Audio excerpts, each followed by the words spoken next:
Here I am holding the microphone because the new microphone setup didn't seem to work.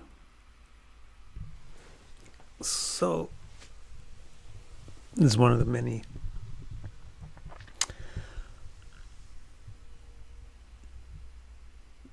unpleasant things that have been happening lately. But let's see what we can do. Also, I forgot my glasses downstairs. Oh well. So we're going to talk about chapter 15 in the Dashas. Maybe we can finish up the whole chapter now. Maybe not. What I've really been focusing on, besides putting the chapter 15 into a report format, is getting this translation publishable for the first 4 chapters. So it would be publishing part 1. I was debating whether I would show you that this week, since for chapter 15 I really just was cleaning up the report. Well, let's see how 15 goes though. So let me get it on the screen. Not that I can see anything, it's like a blur.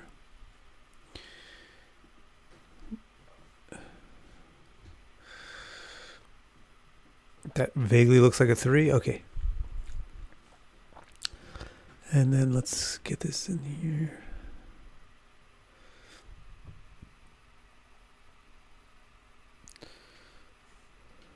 What will happen now? Okay.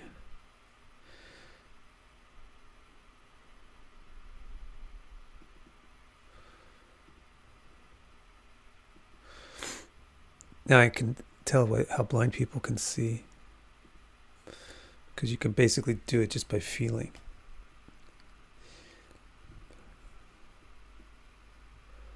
I don't know why it put me over there. All right. The glories of live streaming. It's completely unedited and you guys love it. Right? Right. At least my live streams. All right, here we go.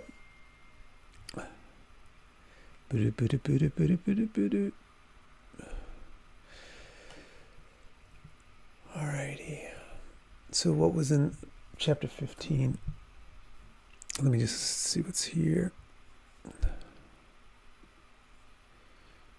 Okay, let's see what's in chapter 15.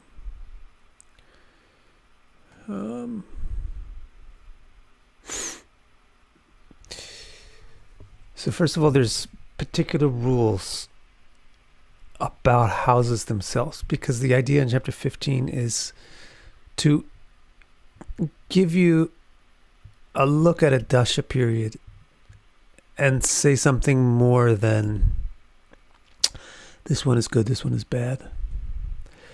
Or say something more than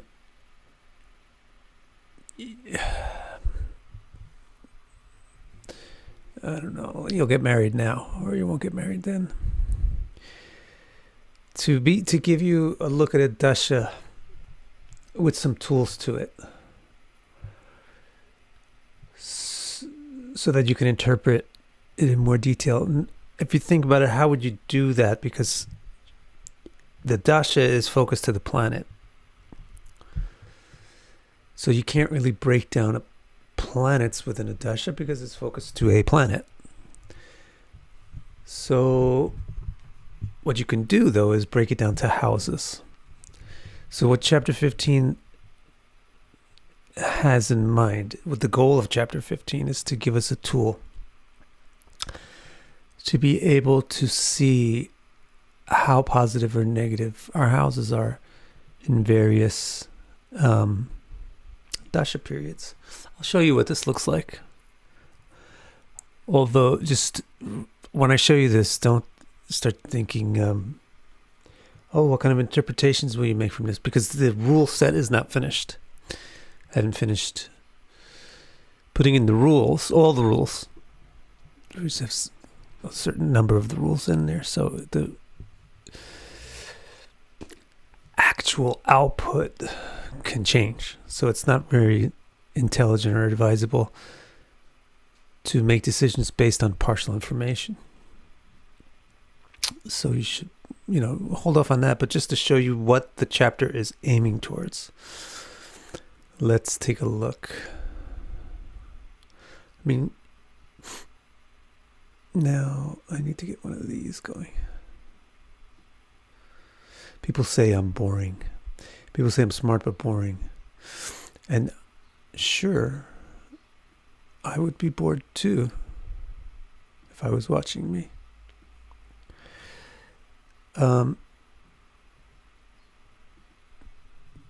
I think I might, unless I'm really into the content, because I'm not sitting here wearing hot dog hats or telling jokes. All right. Let's get this on the screen so you can see what I'm talking about.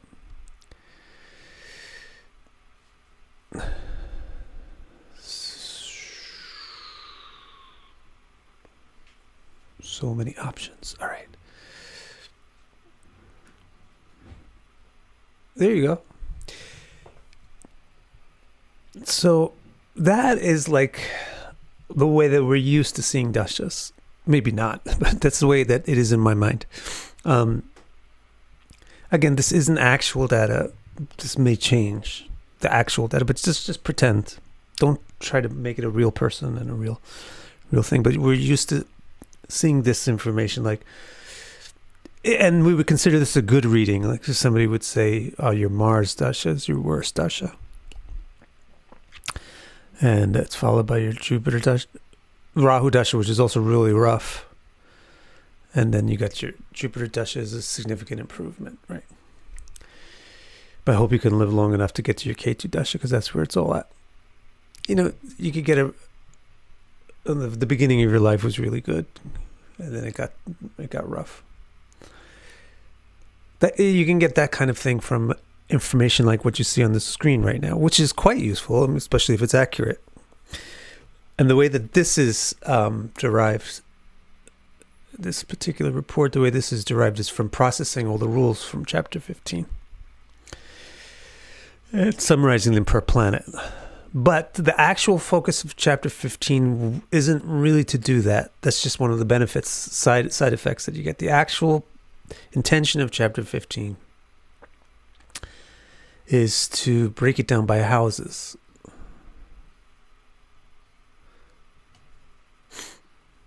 So so it's this kind of thing. You see this table? That's exciting. That's not boring. So the intention of chapter 15 is to try to give us information like this. So what this is a table where across the top are the 12 houses, and down the left are the dashas in their order for this particular person. It happened to start with the sun.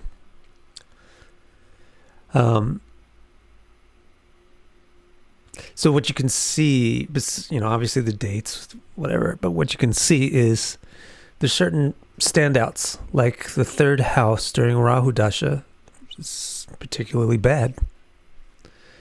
And then you have these other dark blue ones, which are particularly good. Now, maybe there's too many of them, etc. So the actual data is not finished being processed, but this is basically what we're trying to see. So you would say, something is going, when you looked at this, you say something is awful, let's say in Mars, or something is awful in Rahu. What is it about Rahu that's awful? It's really the third house, 10th and 11th. Oh, that sounds like third house, 10th and 11th house, all those three together, it loses all their drive for life. Loses all their interest in life. Not internal life, but external life. Social life, 10th house, 11th house, third house. Over Mars, you got problems more with the first and the 8th. So maybe there's injuries or something, or the 9th isn't so good. Not so much luck. Things don't go their way. Where you compare that with Jupiter, you can see like here's an 11.5 on the 4th house for Jupiter. The person finally has a place to live. Nicer homes, nicer cars. They get cars, whatever. They get a car. Yeah. So that's what this chapter is trying to do. And another way you can look at it, which might be easier depending on how you process your visuals, you could break it down like this. This is what the Sun Dasha looks like. For the person, it's quite good for the 3rd house and for the 12th house. But it's not particularly, it's kind of uneventful for those houses that are sort of transparently barred. Moon Dasha, then Mars you can see, here's some problems. They're cropping up, the orange bars. Those are the negative numbers. Rahu Dasha is a major problem in the life.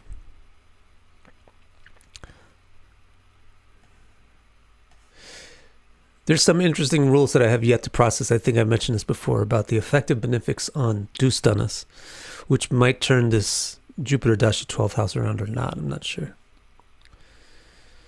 All right, so that's what this chapter is trying to do. And the way that it starts off in these first 6 texts is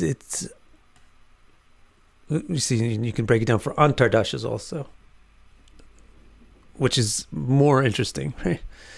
Because you'll get peaks. So let me just show you something that has a full Antardasha. Here's in the moon Mahadasha. Even though the moon Mahadasha was nice, there's periods in it that are not so great. Like Rahu's period, 1975 through 1977. 3rd house went down, 10th house went down. Mars's period, the 8th and 9th house went down. And then you had periods, but Rahu's period, the 1st house was great. Mercury's period was outstanding, right? So when you combine, what's happening here is, you can, if you look at these two, this information, you can see, well, you can combine the Antardasha statistics with the Mahadasha statistics and get an idea of what will happen in a particular Antardasha. That's the tool that Mantreshwar is trying to give us or teach us how to use by giving us the rules that he's giving us in this chapter. And how did we go about calculating it? For that, I have to scooch all the way down to the end, because this person's life has a lot of Antardashas in it. And then this is Pratyantardashas. Pratyantardashas would be too many pages to do the big graphs, but we can do this. And this is also useful because you can kind of, let's say if you're interested in a 7th house or a 10th house topic, you can look to see, you can just look down that particular column to see where it's going up and down.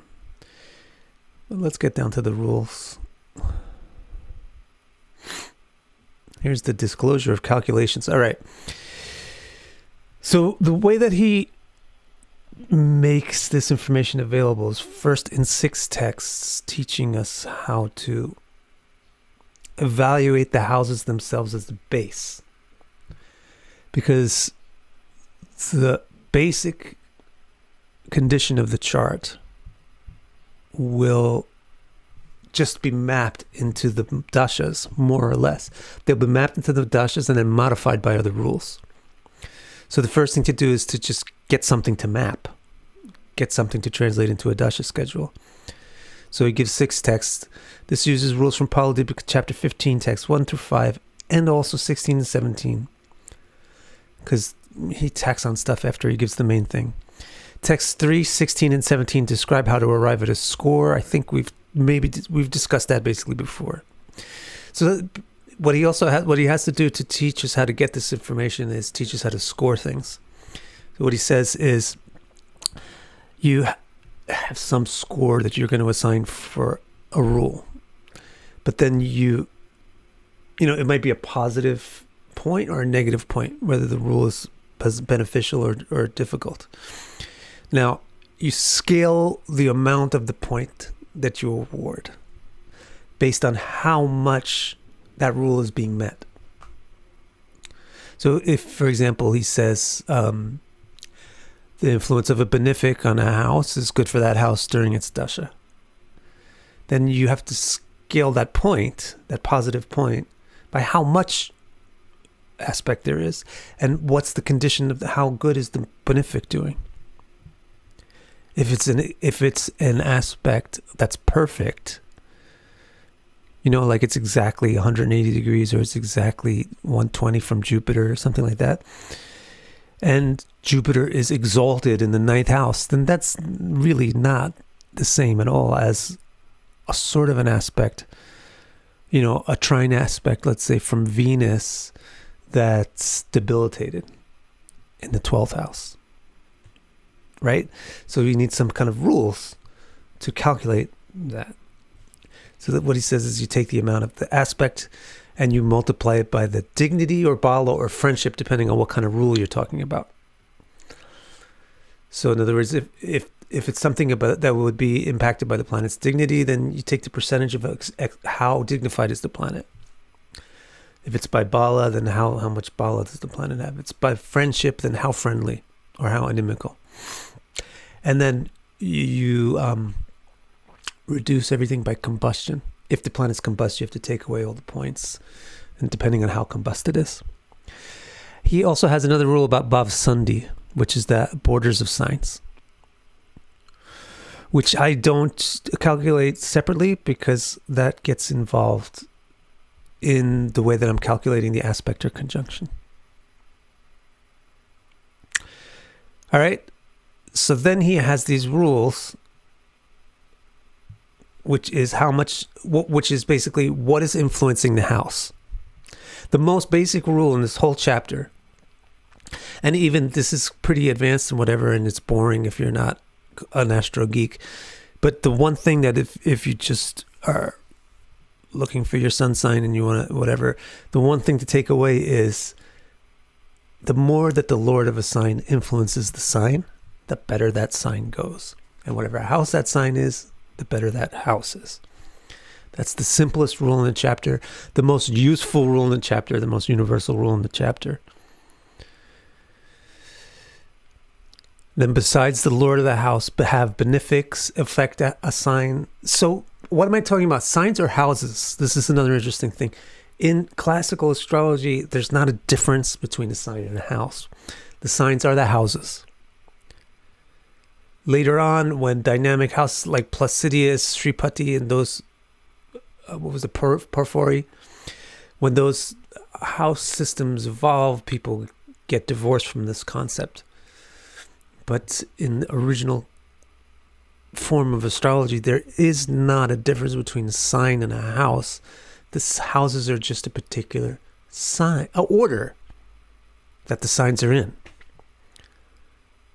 That's what the houses are. They're a particular order that the signs are in reference to the ascendant, to the eastern horizon. So what you can do with these rules is all you really need to do is evaluate the signs, the 12 signs. And then after you've evaluated the 12 signs, you ask what house is this sign. The reason why it's good to do it that way is because he wants us to do reference more than one lagna, more than one reference point for determining what a house is. The main reference point to determine what a house is the ascendant. So right, if I just said that the signs are the houses, this is another big thing to take away. If you can't get all the math and everything, another simple thing to take away is the signs are the houses in classical astrology. It's just the order of the signs makes the houses. So for example, if Cancer is on the eastern horizon, then Leo is the second house. Cancer is the first. Virgo is the third, because that's the order of the signs from Cancer. But when you go a little bit step or two further in astrology, you realize that lagnas can point at anything. Lagna means focal point, determine a reference point. It can point at anything. It just usually the most important thing for a lagna to point at is Udaya, the ascendant. But you can point it at the moon. That's the second most common place to point it. You can point it at any kind of Caraka, anything that represents something.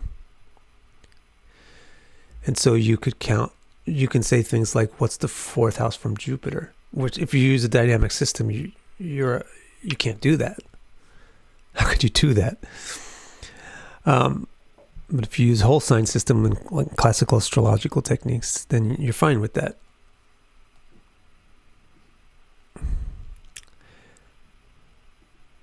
So you figure out how each sign is doing, and then you figure out what houses this sign constitutes. For example, here we'll figure out Aries gets a score of about 5, right? You can see that here, right? Aries got a score of about 5 because of these factors. The influences in the house, the influences on the Lord. Let me make sure this is on screen like I think it is. Yeah. The Lord in a relative Kendra, all these different rules, right? You see it got some negative points for the kind of influences that are on Mars, the Lord of Aries, but it got positive points for the influences that are on the house, et cetera, et cetera. So you figure out Aries got about 5 points. And now you say, what house does Aries constitute? If the ascendant is Capricorn, then Aries is the 4th. If the ascendant is Gemini, then Aries is the 11th. And so what if you have a chart with a Capricorn ascendant and a moon in Gemini? Then Aries is both the 4th and the 11th. But the weight of the ascendant's house is a little bit more dominant than the weight of the moon's house. So you introduce this concept of weighting the points. If you want to find out more about something related to the 4th house, then what house is Aries in relation to the moon, since the moon is the Caraka of the 4th house? So it would again weight up for the 11th house. Okay? That's why we do the signs first and then ascribe that to the houses. It's just easier that way.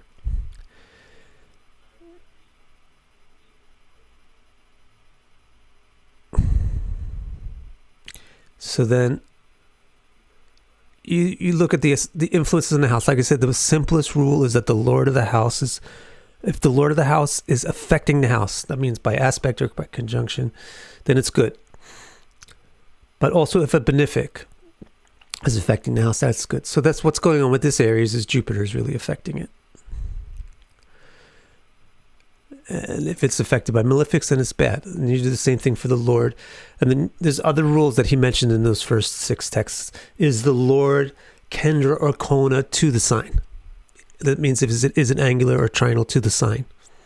So this particular one, yeah, this Mars is in Leo.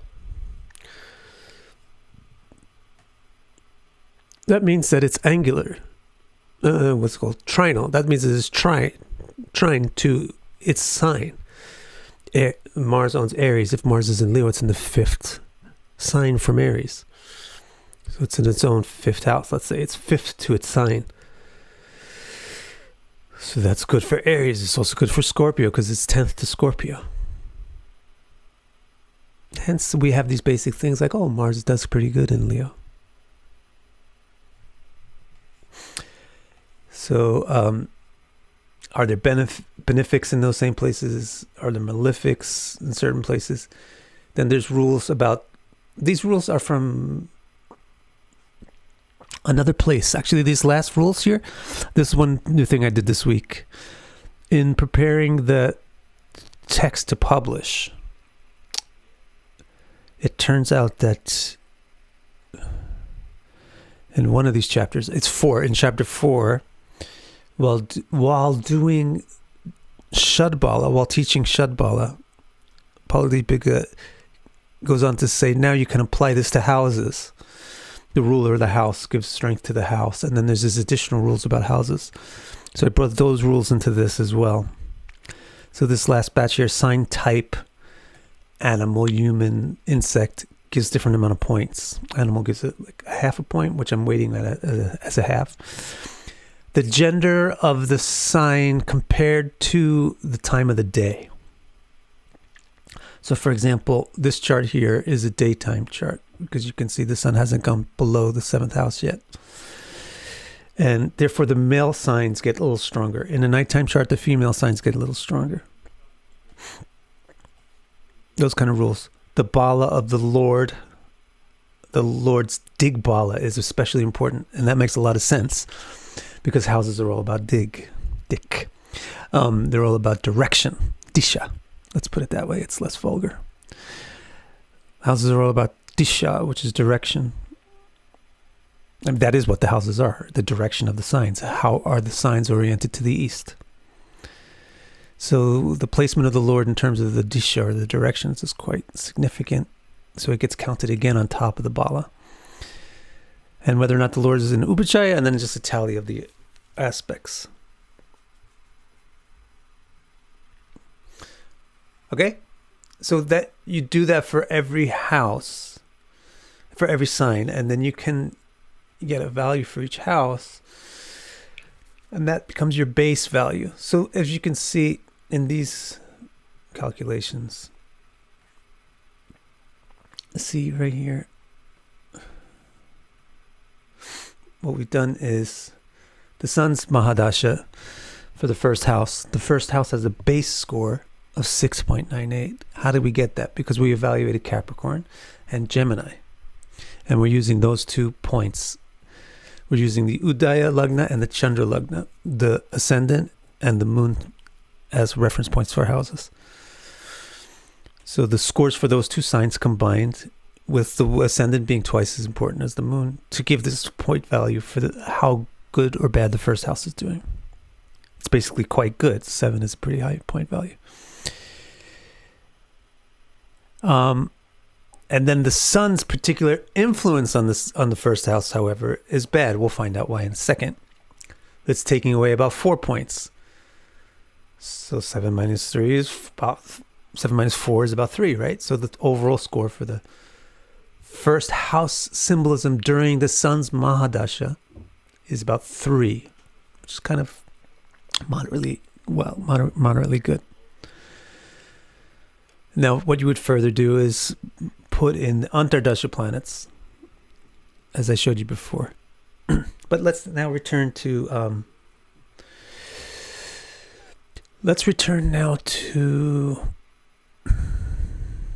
the Phaladipika text and look at some more of the rules and get to some of the newer sections that we haven't looked at yet. And also I'll check and see if you guys have asked any questions. Are you judging the Antardasha levels from the Dasha Lord or Ascendant, or combining the mathematical from both? I was wondering if the math weighting Vic is doing, which you just showed on screen, if the math is calculated from the Ascendant solely. So let's address this question. It's a question about Antardasha, so let's flip over to an Antardasha.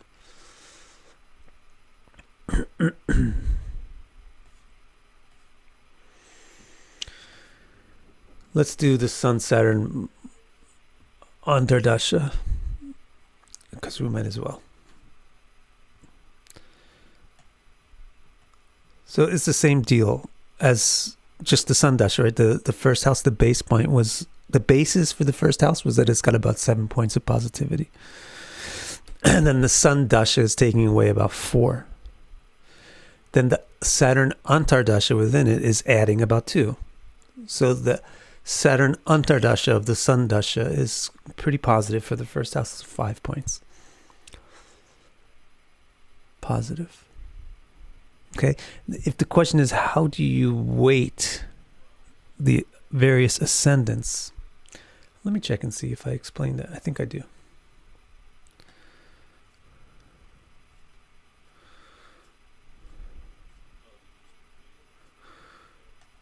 Like this. You convert the sign scores to house scores by correlating to them to a lagna. I use both the Ascendant and the Moon. You obtain a total score for each house by averaging the scores with each lagna, weighted by importance. The Ascendant is worth 1. It has a weighting of 1 or 100%. The Moon is 50% or a half, and Caraka is 4. So I'm doing you'll see. This is one of the newer rules, I believe. The Ascendant is 1 lagna, the Moon is another lagna, and then the Caraka for that house is the 3rd lagna. So how did I wind up with a score of 6.98 for the first house? Because of the score for Capricorn Gemini, and the first house from the Caraka of the first house. The Caraka of the first house is the sun. The first house, the sun is in Leo, so the first house from the sun is Leo. So those three signs, Capricorn, Gemini, and Leo, produce this value for the first house. But by this weighting. Okay? That should answer that question from Dawn.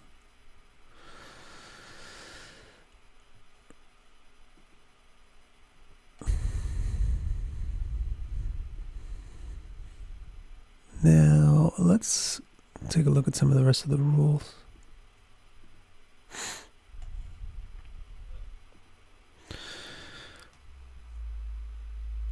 So we get to the 7th. You get these basic rules in the 7th, which is the 8th Lord is not good. The Dasha of the 8th Lord is not good. The Dasha of the 8th Dragon Lord is not good. The Dasha of a planet that is in the 6th, 7th, or 8th house is as good as the planet is strong. These are some basic rules. So what does it mean? Like, how would you do it? It doesn't mean the Dasha of your 8th Lord is not good. But that's what it just said. It's not what he said. So what he said is for a particular sign, the Dasha of that 8th Lord is a negative factor. So for Capricorn, you have to reduce whatever the planet is, the 8th Lord of the 8th sign from Capricorn will negatively impact Capricorn during that planet's Dasha. That's why the Sun Dasha is taking away points from the first house. Because this first house is primarily Capricorn, and Leo is the 8th sign from Capricorn. The 8th Dragon is the same thing. Way back when, 3 weeks ago or so, I showed you how to figure that out. Okay, so those are the basic rules there. Then there's some more pretty basic rules. Lord of the 3rd and the 6th sign are like antagonistic. So if those are like inimical houses, so if they're affecting the sign, then it troubles the sign being affected. So in the Dasha of a planet that's the 3rd Lord of a sign, that sign that is the 3rd Lord from suffers. If this is another rule, if Rahu is weakened by being unwelcomed in this house, this is the big problem with the Rahu that we were looking at on the screen. Rahu is in a house with inimical dignity, and that makes Rahu really tough for that house during Rahu's Dasha. Especially if it's joined or aspected by malefics. Okay? So these are just examples of some of these rules that we've already gone over in previous in previous streams. Another rule was whatever house the Ascendant Lord occupies flourishes. So if you have the first Lord in the 5th house, then during the Dasha of your first Lord, your 5th house will do good. You know, but you have to do all the calculations to see how good. Am I forgetting another rule? That's why you have to do all these steps. So let's see if it actually comes true. Let's look. If we flip this up on the screen, and we look at this chart, he said the house that's occupied by the first Lord should flourish during its Dasha. So that should be the 5th house. And the 12th house. Why? Because it's the 12th house from the moon. And what house is this from the Caraka of the 5th house? The Caraka of the 5th house is Jupiter. So it's the 8th house. Saturn, the first Lord is in the 8th house from Jupiter. So Saturn being in Taurus primarily impacts the 5th, secondarily the 12th, and tertiarily the 8th. Actually, forget about Dashas. This is just a good way to interpret a chart. Because this is pretty damn accurately descriptive. But now, this rule has to interact with all these other rules. But let's see how strong this rule turned out to be. If we go to Saturn's. Let's look at Saturn's Dasha. We want to go all the way up to the top, right? And we want to look at how well it's affecting houses 5, 8, and 12.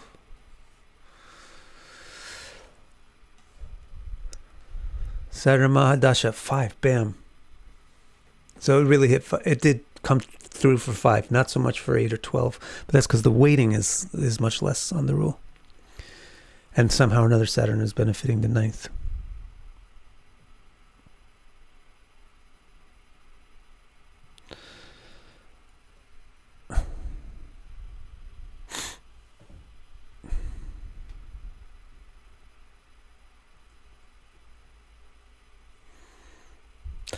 Question from, I'm sorry, I don't have my glasses, so it looks like Waiko. I got a question. If the Dasha Lord is unaspected by any planet,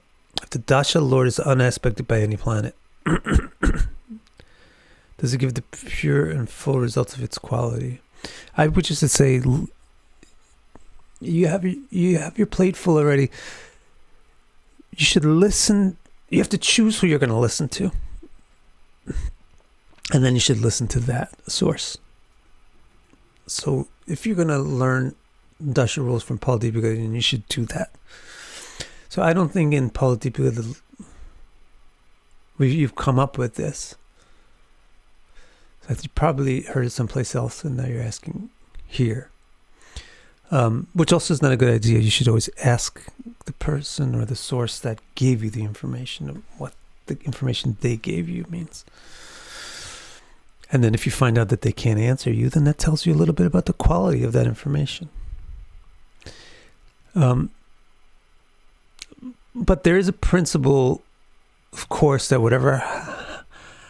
the nature of the planet comes through, or the house that's occupied by the planet comes through. So the question is, if a planet is not aspected, is it more purely itself? It just won't be affected by other planets so much. Whether or not purely itself is good or bad now depends upon how that planet's doing.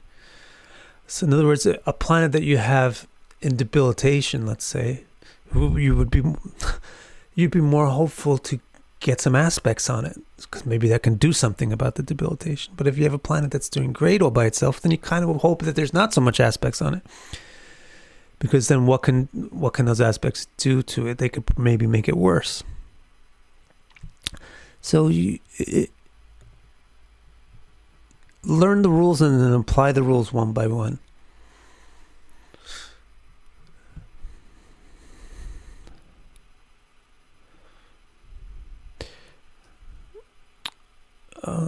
What were we doing? Yeah, we just finished up that question about the 5th house.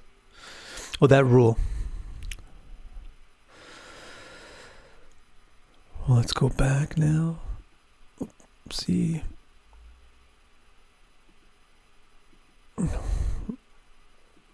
Okay, this is what happens when you have no glasses. Okay.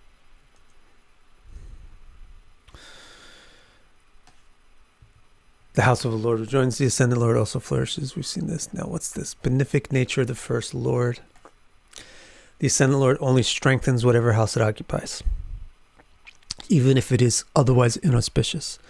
For example, even if it is also the Lord of a Dustana, the fact that it is the first Lord is what matters, not the other lordship. Yeah, this would be the case with like Venus, Mars.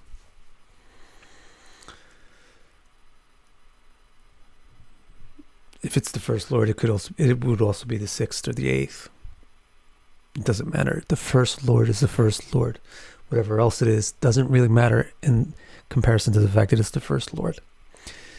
So that's an important principle that you want to work into all of your evaluations of the rules, is that if this planet is the first, take the first Lord out of any negative rules. It shouldn't have a negative impact. Where the rule is coming from, some kind of relation to a house. Like if it's saying the 8th Lord is bad for a house. Yeah, what if it's, Taurus? Wouldn't that make Libra the 8th or something? Or what if it's Aries? then the Dasha of Mars would be bad for it? No, so whenever you have your first lord, then you ignore any other house rule about it. Any negative house rule you ignore. That's his principle that he's saying here. But if it's from some other thing like a malefic, then don't ignore it, because it's not based on the fact that it's the lord, it's based on the inherent nature of the planet. So Mars being a malefic, you might have some negative effect, but you have another rule that the lord of a house never has an effect. Basically, take this rule to mean the lord of a house doesn't do bad to the house. Period.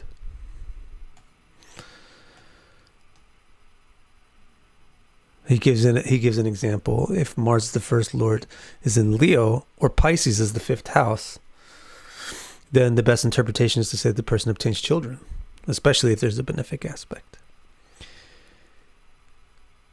Now, he says, if a planet owns two houses, the effect from the mul tricone sign is primary, full. The other effect is half. The knowledge will say that if a planet is in a female sign, its mul tricone effect comes in the later half of its dasha, in a male sign, the first half. That's sort of a different type of rule. Doesn't really fit in with the math of the other rules. But the first part is simple and does. So he's just said if it's the ascendant lord, then you don't consider it a factor in any negative rules. The other thing that he says is, if you have to say, for example, the dasha of the eighth lord is bad for whatever sign it's the eighth lord for. So you will say, I can't do these all in my head right now really quick, but let's say this.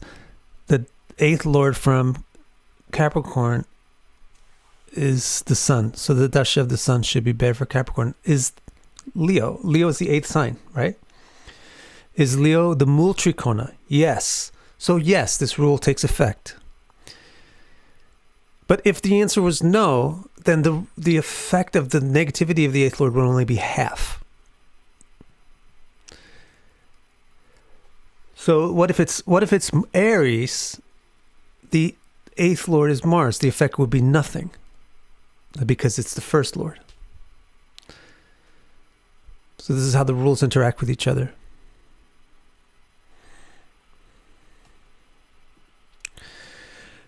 Dasha of enemies. One of the basic rules was that the Dasha Lord is a friend of whoever the Dasha Lord is friends with, their signs benefit during that Dasha. And the converse rule is whoever the Dasha Lord is enemies with, their signs struggle during that Dasha. So here's an example where you would want to you scale the influence by how inimical is it.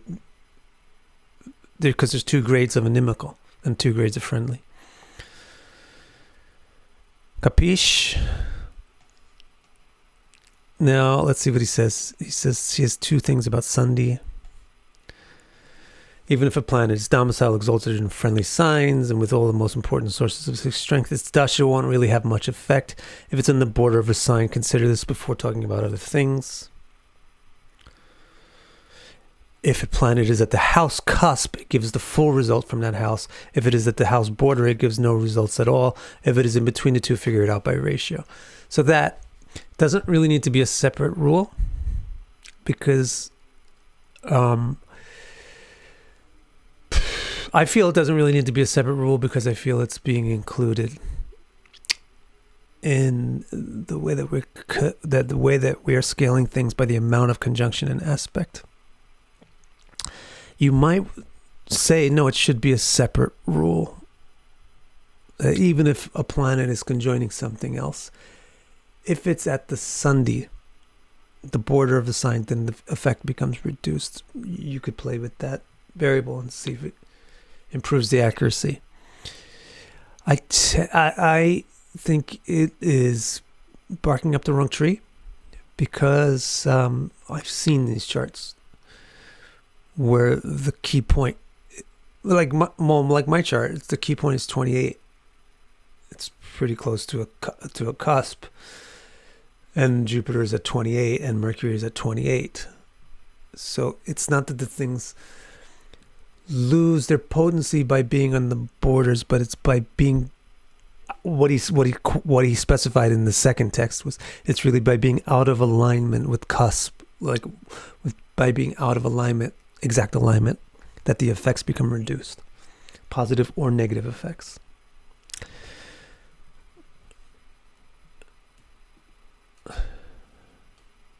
Okay. Yeah, then he gives this bit about Carakas. So he gives the Carakas for every house. And he gives it like this. He says, Sun is Caraka. What's a Caraka? You could call it an ambassador. Or you could say like a representative. So for example, the Sun is the representative of the first house because the Sun represents the self, and that's what the first house represents. Jupiter is a representative of the second house because Jupiter represents growth and nourishment, and that's what the second house represents. Mars Caraka for the third house because the third house represents strength and struggle and competitors, and that's what Mars represents. He says Mercury and the Moon for the fourth house. It seems a little surprising that he put Mercury in there.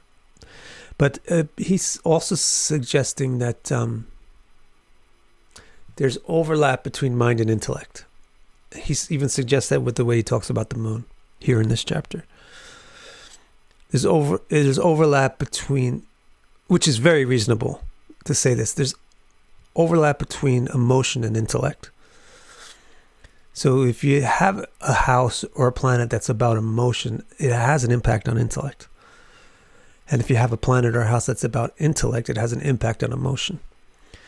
So he's putting Mercury and the Moon together as representatives of the fourth house, and he gives some impact on intellect to the Moon. So this is his list. Jupiter, the fifth house, Caraka, obviously. The fifth house is not only about good deeds. The fifth house is not only about intelligence and education. The fifth house is about children, and that's what Jupiter is really about. Saturn and Mars again for the sixth. Problems, enemies, struggles, fights. Seventh is Venus. Cooperation, interaction, sex, intercourse, etc. Money, trade, exchange. Eighth, Saturn. Fault finding, criticizing.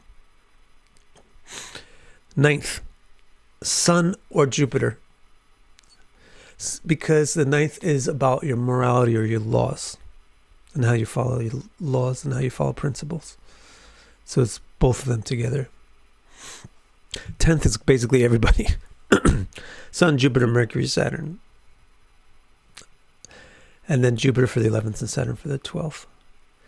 So, as I mentioned, he gives this list and then he gives this rule that your evaluation of a house isn't complete until you've also evaluated the Caraka of that house. And so the ways to evaluate the Caraka of a house are A, by the strength of the Caraka itself.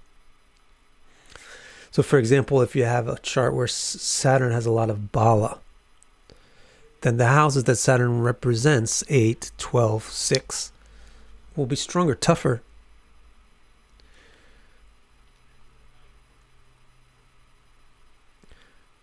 If you have a chart where Saturn has a lot of dignity, then those houses will be better.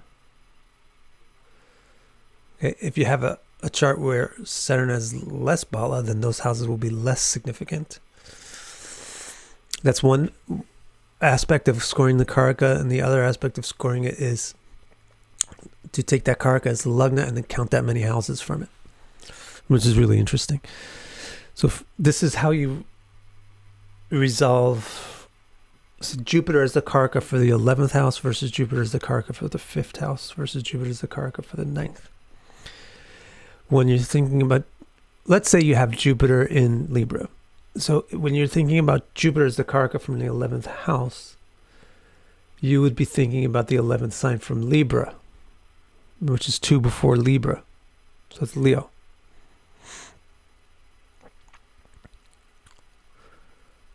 So Leo, in a case where Jupiter is in Libra, then Leo has some connection with being the 11th house, because it's the 11th from the Caraka of the 11th.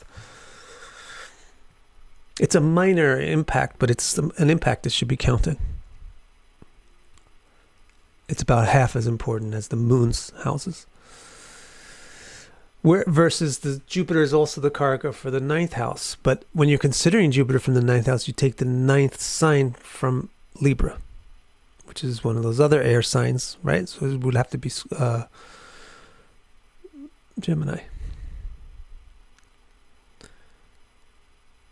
So the condition of Gemini would have an effect on the 9th house because of Jupiter being in Libra and Jupiter being the Caraka for the 9th house and Libra being trine with Gemini.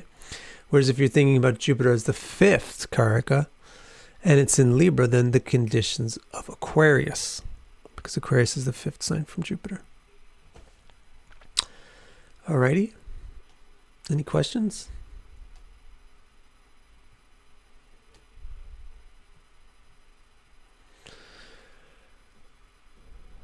If there's no questions, then we'll call it quits. Now you might be wondering, now I have to go, my wallet is lost. So now I have to go deal with that.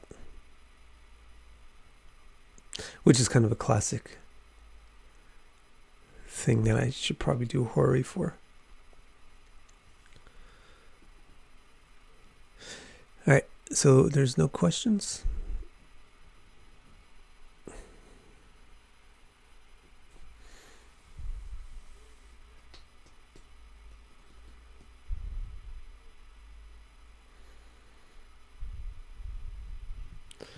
All right, guys.